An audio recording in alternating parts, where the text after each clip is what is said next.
ख़वातीनो हज़रात, कैसे हैं आप सब लोग? उम्मीद है खैरियत से होंगे। जी हाँ, माहनामा आपकरी जो जिन्नातों की दुनिया और इंसानों की जिस्मानी बीमारियों, ज़हनी उलझनों और रूहानी मसाइल का हल है।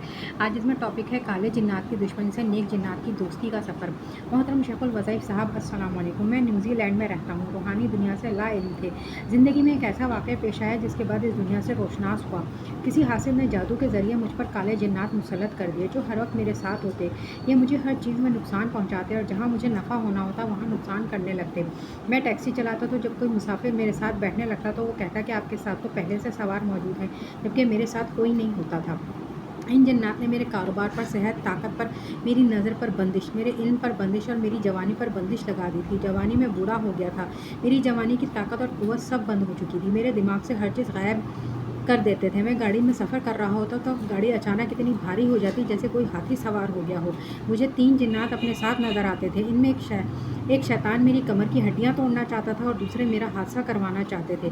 मैं ज़िंदगी से मायूस हो गया था। बस मेरी कोई नेकी काम आ गई कि मैं बच गया और मेरे ख़िलाफ़ जिन्नात और जादूगर इतने ज़्यादा ताकतवर थे जबकि यहाँ कोई ऐसा आमिल नहीं था जो इनका मुकाबला कर सके। मेरी ज़िंदगी इन्हीं हालात में गुजर रही थी कि मुझे किसी ने आपके बारे में बताया और मैंने आपको सुनना शुरू किया, आपके बताए वज़ाइफ़ पर अमल शुरू किया। जैसा कि सुबह शाम 200 मरतबा सूरह फलक और सूरह नास पढ़ी तो बहुत फ़ायदा हुआ। मुझे एक ढाल मिल गई जो मुझे इन शयातीन से बचाती। फिर मैं हरदम अल्लाह के ज़िक्र में मशगूल रहता हूँ, अल्लाह से बातें करता हूँ।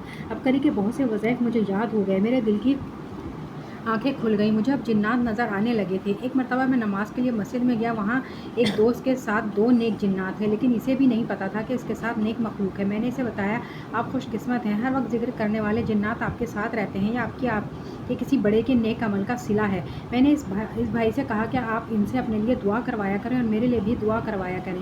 मैं ये कहकर अपनी नमाज में मशगूल हो गया तो इनमें से एक जिन मेरे साथ आकर बहुत अदब से बैठ गया। मैंने तवज्जो अपने ज़िक्र की तरफ रखी, वो भी मेरे साथ ज़िक्र करने लगा। हज़रत जी, मैंने अबकरी से बहुत कुछ सीखा। जिन चीज़ों से बरकत और रहमत इंसान को घेर लेती है, इनमें से एक चीज़ खुशबू का इस्तेमाल है। मैं अच्छी इतर अपने साथ रखता हूँ और कपड़ों पर लगाता हूँ। इससे मुझे अपने इर्द गिर्द बरकत और रहमत का हिसार महसूस होता है। मेरे एक दोस्त हैं, इन्हें उस्ताद भी कहता हूँ। वो साहिब नज़र हैं। वो काफ़ी अरसे बाद मिले तो मुझे कहने लगे, तेरे साथ जो 3 थे वो कहाँ गए? इन्हें भी मुझ पर मुसल्लत जिन्नात नज़र आते थे, क्योंकि ये मुझे पता था कि मेरे साथ 3 जिन्नात हैं। मैंने अबकरी से देखकर लाखों की तादाद में वज़ाइफ़ पढ़े हैं। मैंने आप ही का एक क्लब देखा था कि सूरह तौबा की आखिरी 2 आयात पढ़ने से नेक जिन्नात दोस्त बन जाते हैं। मैं रोज़ाना असर की नमाज के बाद मस्जिद के कोने में बैठकर इन आयात को कसरत से पढ़ता था, खुशबू लगाकर, साफ लिबास पहनकर ये अमल करता था। चंद दिन बाद मुझे महसूस होने लगा कोई नूरानी वजूद मेरे सामने बैठ जाता है। मैं इसे देखने की कोशिश करता तो गायब हो जाता। ऐसा कई बार हुआ। फिर रमज़ान में शुरू हुआ। मैं रोज़े से था और यही अमल कर रहा था कि मस्जिद में एक नेक जिन ने मुझसे बात की और मुझे इफ्तारी की दावत दी। इसके साथ गया। बहुत बड़ा मैदान था और जैसे शादी का मंजर होता है ऐसे सजावट हुई थी। सुर्ख कालीन बिछे हुए थे और तरह तरह के खाने थे। दुनिया में किसी खाने में ऐसी लज्जत नहीं जो इन खानों में थी। वहाँ बहुत से जिन्नात थे, सब नेक ज़िक्र अज़कार करने वाले थे। इन दिनों मेरे वालिद की तबीयत ठीक नहीं थी। मैंने इनसे अर्ज़ किया कि मेरे वालिद के लिए दुआ करें। इनमें से एक जिन ने मेरा बाजू पकड़कर कहा कि आप अल्लाह का ज़िक्र अल्लाह के ध्यान से किया करो।